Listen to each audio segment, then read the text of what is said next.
Hi, this is Michael Waits and an Eskimo, and welcome back to India Game Changer.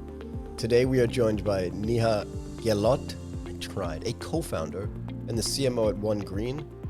It is great to have you on the show. How are you doing today? Hello, Michael. Thank you so much for having me on your show. I'm very, very excited to be a part of this very, very awesome show because it's called the India Game Changer. So I already feel like one, and I'm all set to share my story and tell your listeners more about OneGreen. Cannot wait to hear about it. And before we jump into OneGreen itself, can we get a little bit of your background for some context? You know, one of the things that you said before we started recording that it was cold. Where I am, it's 30 degrees every day. Not all day. Today was actually kind of chilly when I went for my run this morning, but it always goes, even if it's 19 degrees in the morning, it's 32 degrees in the afternoon. Where are you based? Just give us a little bit of your background. Sure.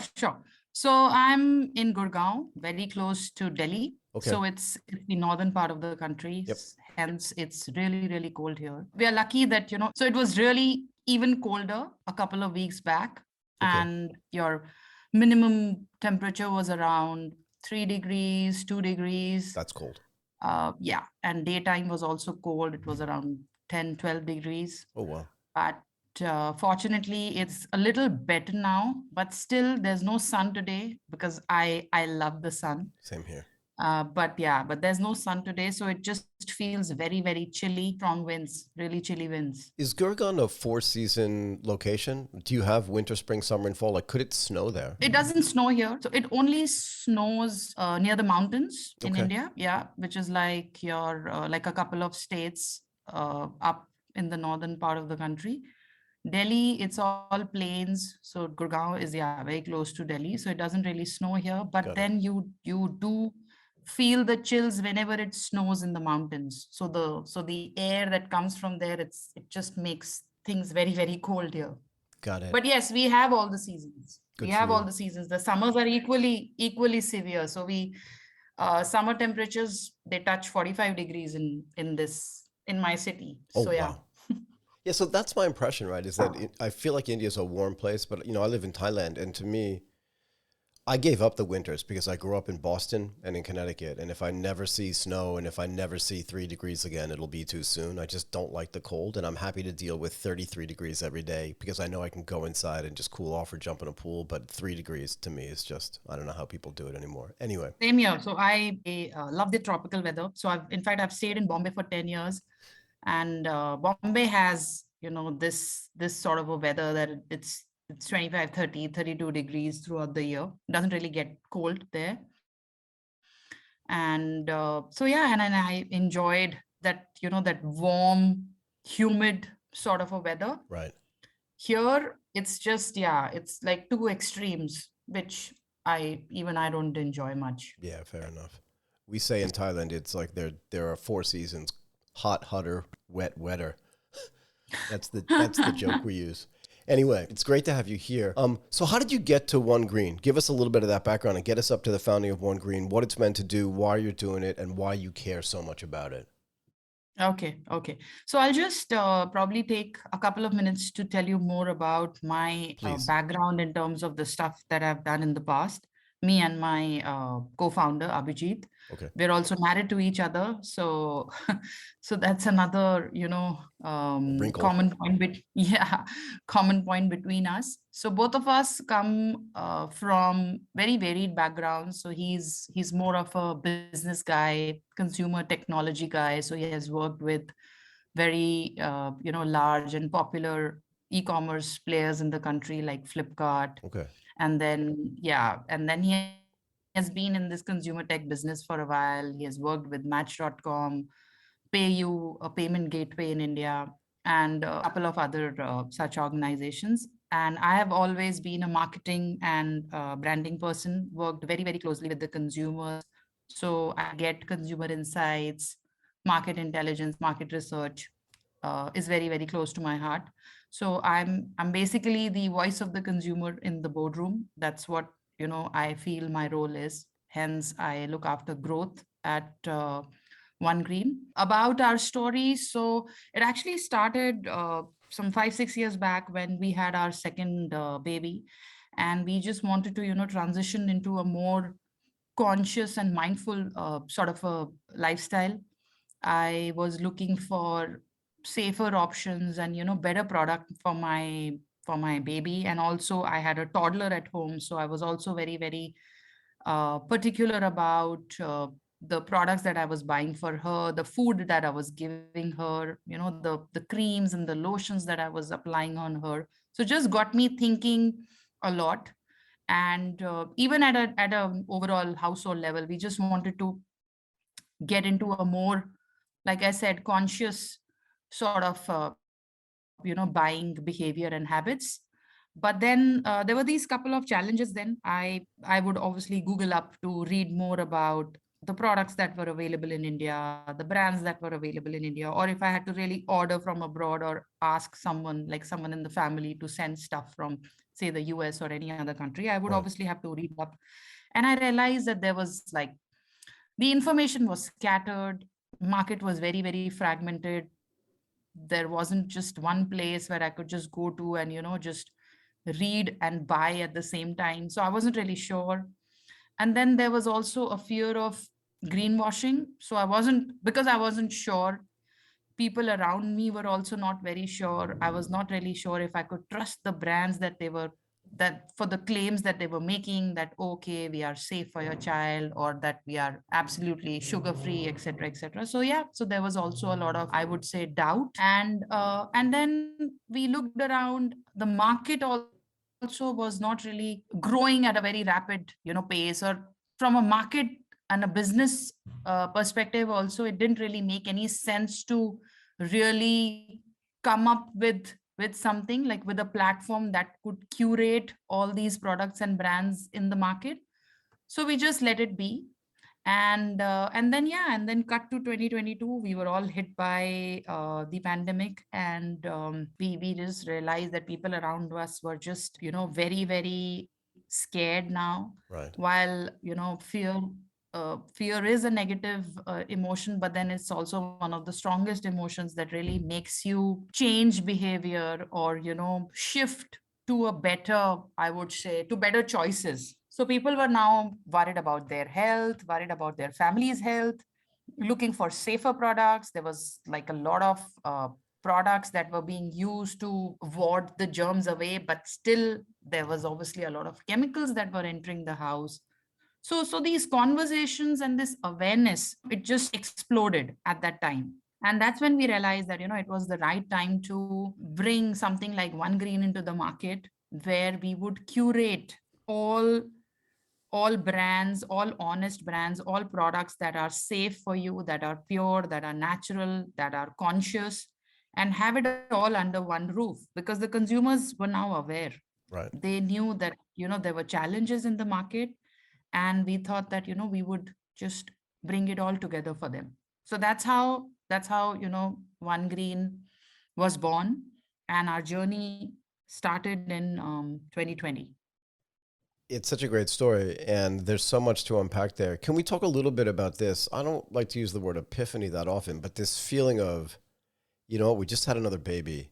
There's a pandemic, and we want to potentially leave the world in a better place and build a better place for our kids to grow up, right? And then obviously the pandemic adds to that, right? Because everybody's kind of stuck at home. There's a lot more time to think and to talk about, like, what is the impact that we're actually having on the planet, and what is the impact that these creams and products and food that we're feeding our kids are actually having on them. But you mentioned this word trust. Like, plenty of companies out there will tell you, buy this baby food, 100% no sugar added, all this kind of stuff. And you're like, really? Because if I look at the label, it says this, that, and the other thing. It's not added, but maybe it's, existing product that they already buy. How do you engender that trust? Like, how do you test a product? How do you know before you put it on the OneGreen platform that what they say is actually true about that product actually is true? What kind of vetting process do you use? Thank you, Michael, for for bringing this point up, because it's very very close to One Green, and it's it's a very important pillar of One Green, or One Green USPs.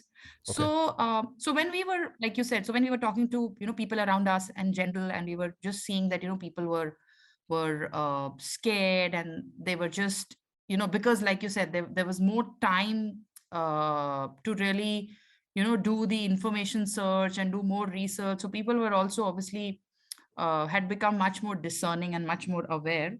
Yeah. And we just realized that, whenever you are talking about trust, it's always better if you take the route of evangelism. So a lot of these brands, like you said, so they may just go out there, and depending on, how good their SEO is, because if I'm just, Googling it, and Right. if your SEO is really strong, you will obviously, you'll pop up in the top 10 pages or top 10 products that are recommended there. But then if the brand says that, okay, hey, yes, I'm vegan, or I'm sugar free, or I'm, paraben free, I'm not really sure if I really want to trust you, Right. because I have that doubt.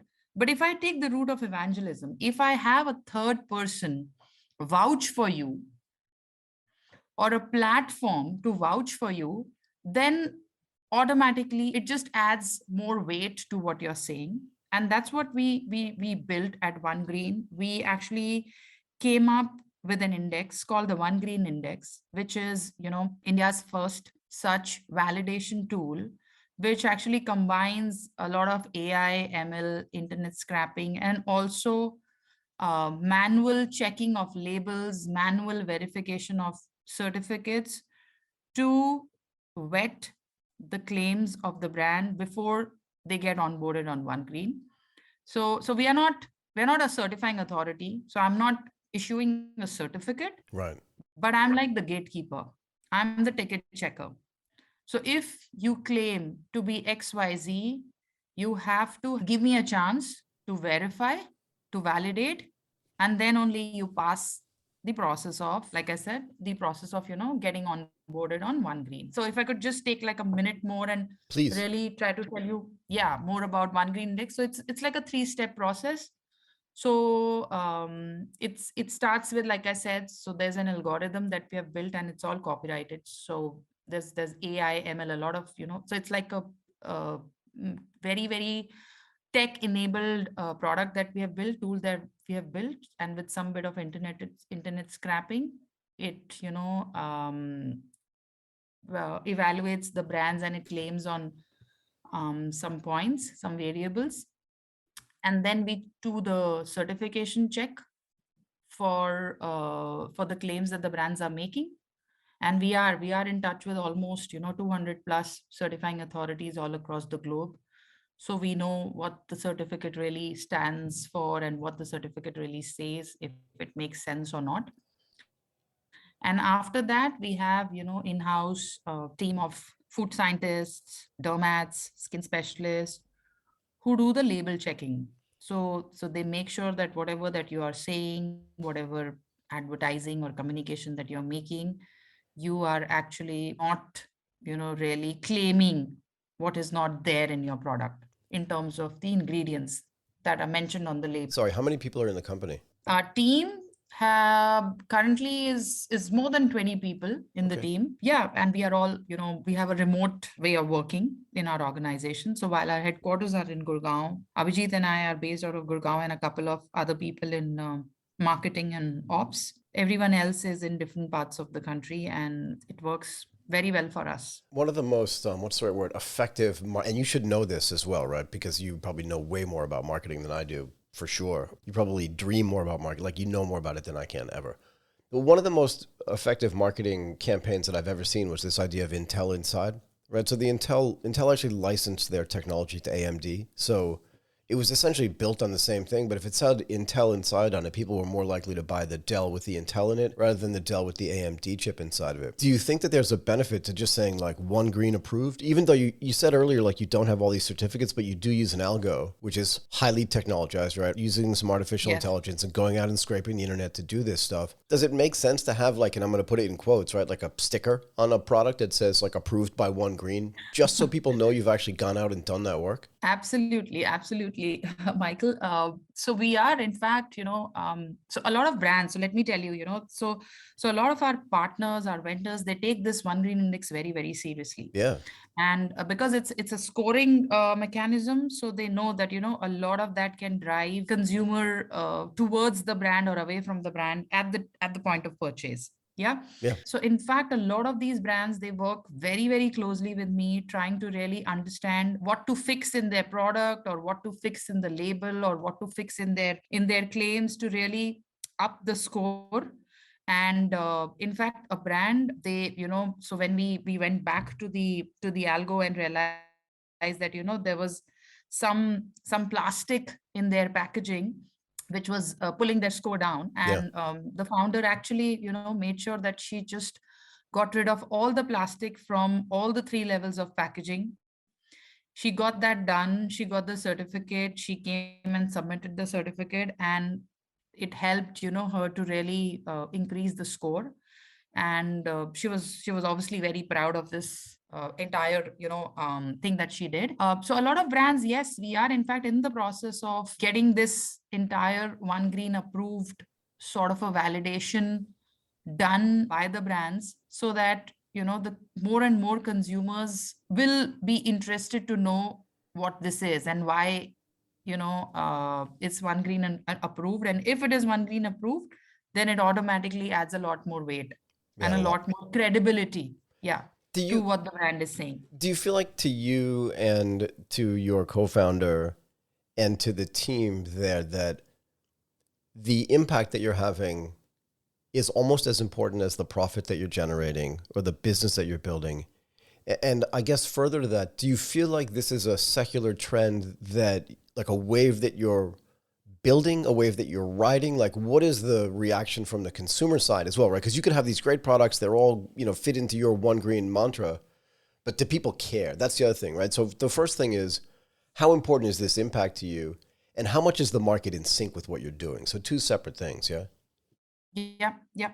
So, so I'll obviously then I'll try to answer it in two parts. Please. First, probably talk about the market, or what the consumer sentiment is, or Okay. where the consumers are really are in terms of being more aware and more mindful. And then I'll probably talk about whether it aligns with what we are doing at One Green and why we are doing it at One Green. So from a market perspective, from a really call it, say, from a trends perspective, so we see a lot of conversations coming up and a lot of conversations changing. And I'll tell you why, because I work very closely with consumers. I love talking to people. So whenever, people come and shop on One Green, I just pick up the phone on them. I try to, really understand why they are buying from One Green, what are the products that they picked up and why they picked up, because it just gives me a lot of these very deep insights that helps me to, work on my entire proposition. And if I have to really improve it, then I do that.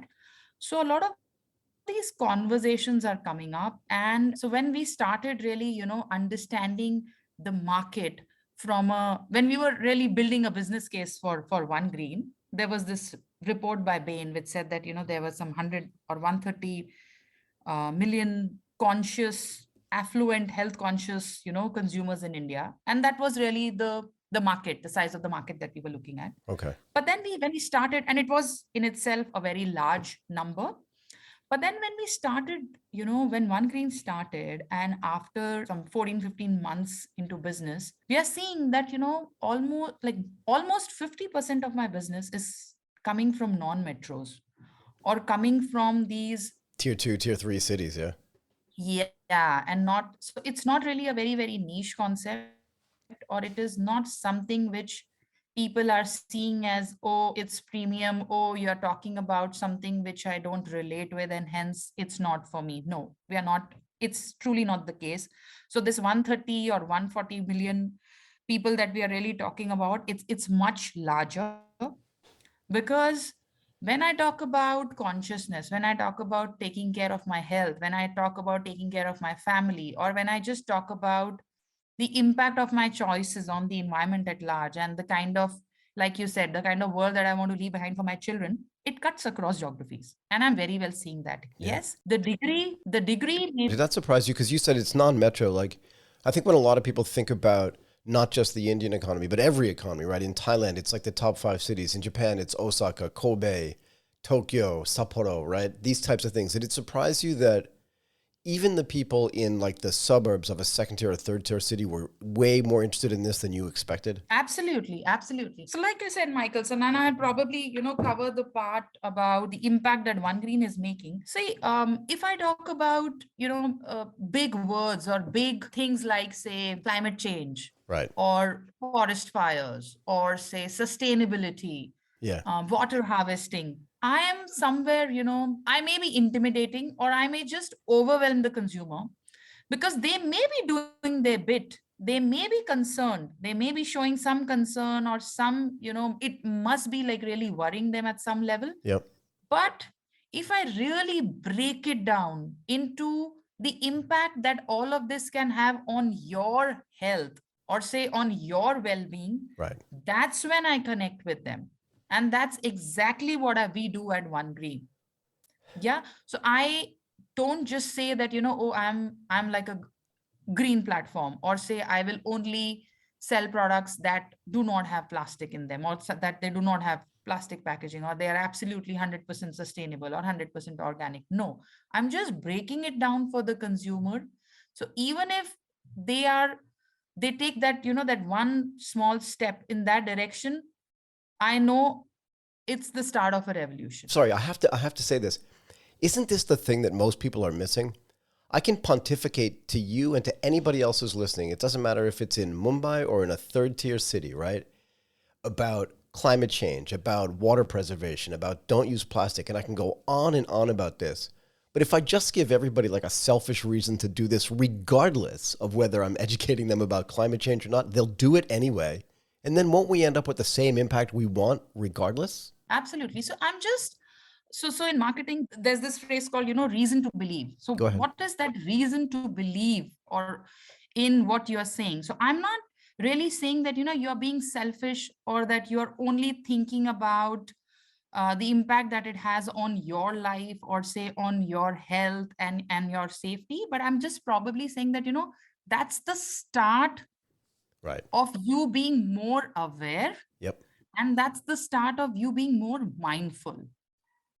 So, for example, see, we are a marketplace.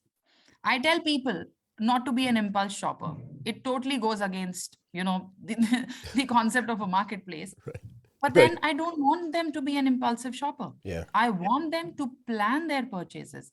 That way, they will not mind really paying that delta or paying that extra bucks and getting a better product for them. Exactly. Yeah, exactly. Yeah. Yeah. How exactly do you go out and communicate with the consumers you're talking about? In other words, do you do active surveys? You said I get on the phone with them, but I can't imagine you're making phone calls to all of these consumers, particularly in a country with 1 point something billion people. How is it that you're actually communicating with them and understanding the things that they believe, the things that they need, the things that they want? So when we started building OneGreen, Mm-hmm. I had actually done a lot of research. So I had spoken to, when I said spoken to, I had, surveyed more than 1,000 people at that point in time. And Right. then I would obviously do a lot of, these phone calls and one-on-ones, and, sort of these online group discussions with a lot of people to really understand what was happening and what did they actually really need at that point in time. And then, yes, we continue doing that. So this is something very, very interesting, and it's very, very close to my heart. Go ahead. So we have built a very large, thriving, and an highly engaged community called OneGreen Revolution on Facebook. It's more than, I think it has almost 15,000 members. We Wow. started it only last year, I think in November or December last year. So we've just completed 12, 13 months, and we have more than 15,000, I would say, conscious consumers, who are connected in this community. And trust me, the kind of conversations that happen there and the kind of insights that I get from there, it's phenomenal. It's got to It's be just priceless. Yeah. phenomenal. And it's a very, yes, it's a very, very engaged community and very, very organic conversation. So things like, somebody just asked that, oh, well, I was just seeing some documentary on Netflix and I realized that all this non-stick cookware is so bad for my health, and I want to get rid of all of that, and I want to buy a lot of this iron and stuff made out of this earthenware stuff that you get in India. How do I do that? And you had like almost some 50, 60 other people commenting and really trying to help her, and then sharing pictures of their own kitchen and the utensils that they're using, and just I being love it. proud of the fact that they're already doing it.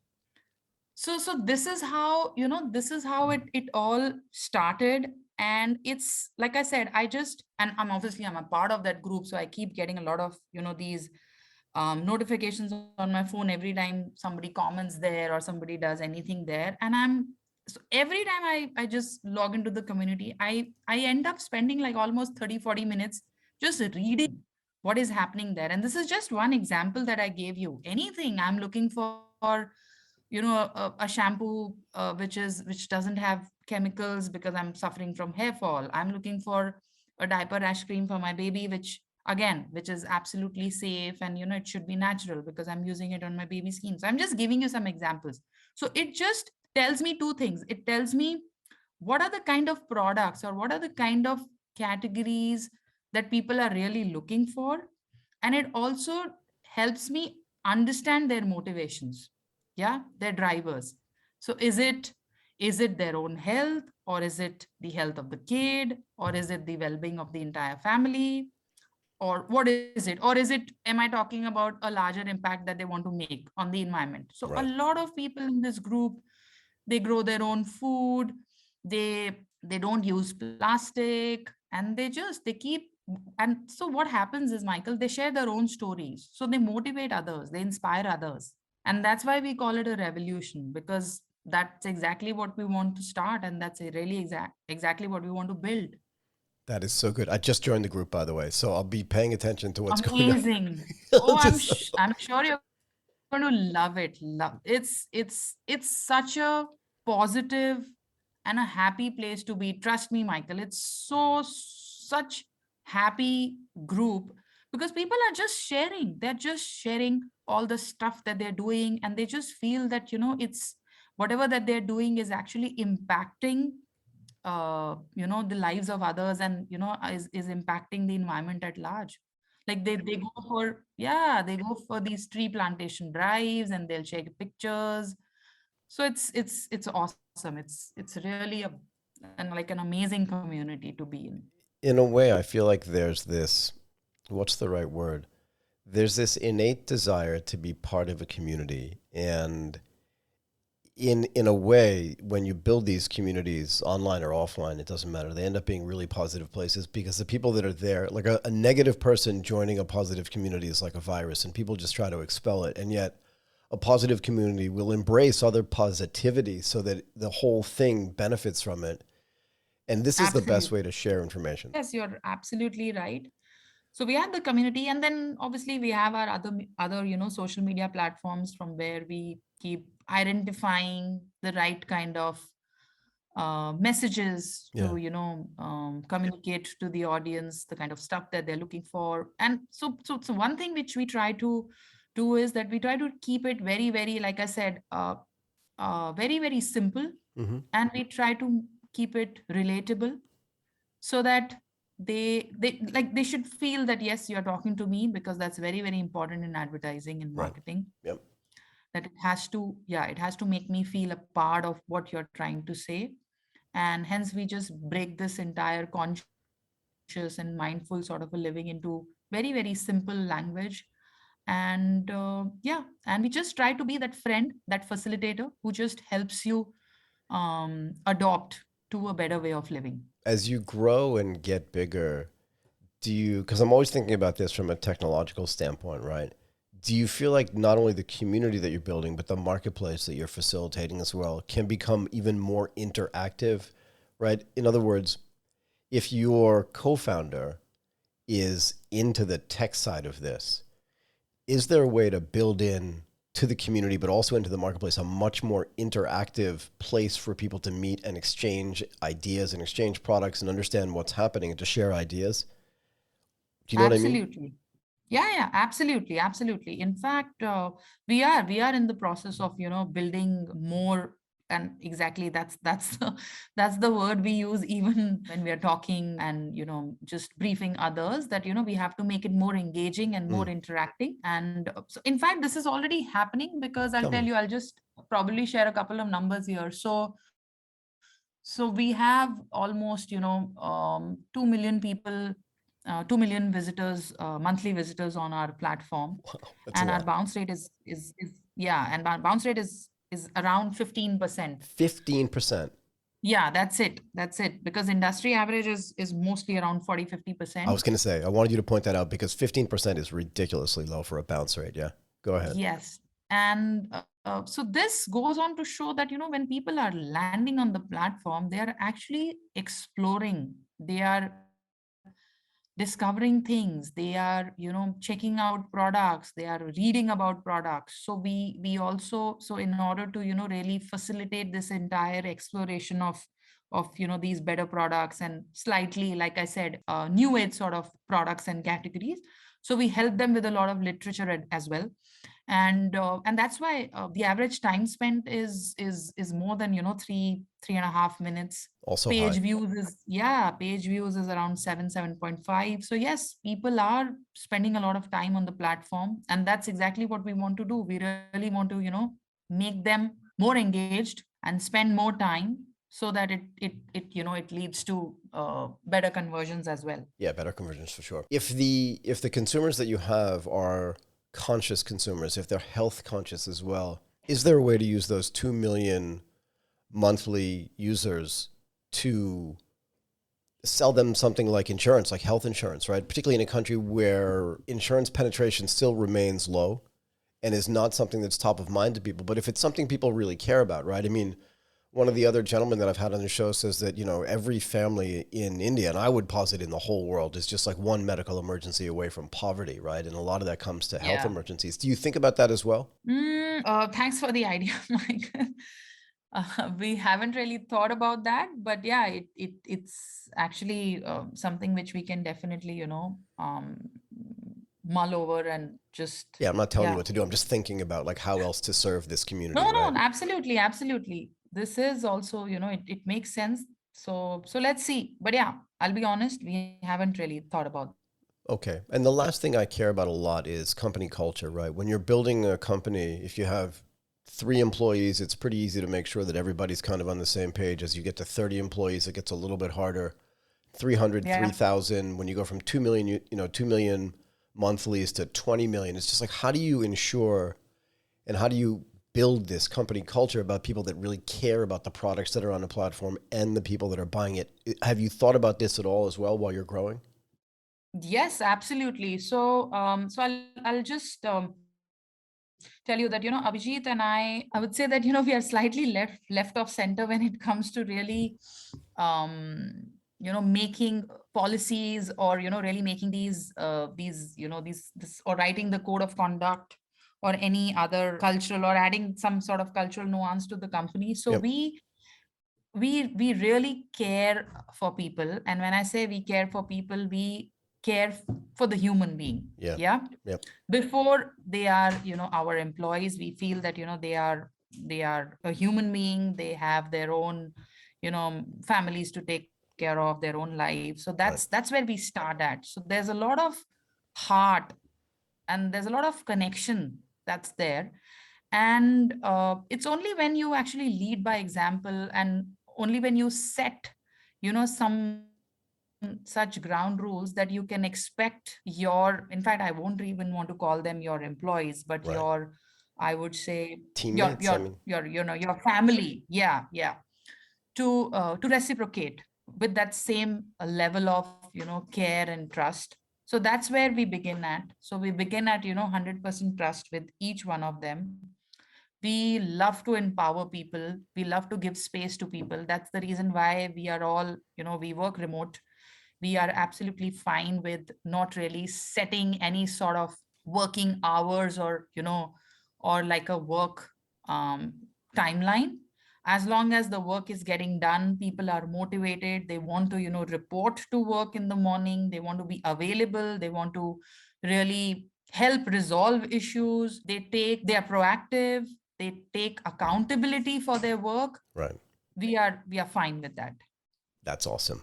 Okay, look, I'm going to end here. I think this has been awesome. Unless you feel like I've missed something, I really want to thank you, Neha Gahlaut, a co-founder and the CMO at OneGreen. This has been incredible. And in about 6 months, we'd love to have you back on, or the co-founder back on, or actually both of you back on together to feel the interaction between the co-founders and just learn more about the growth of OneGreen. Thank you again so much for doing this today. Absolutely, Michael. And thank you so much for this opportunity. And yeah, it was great talking to you.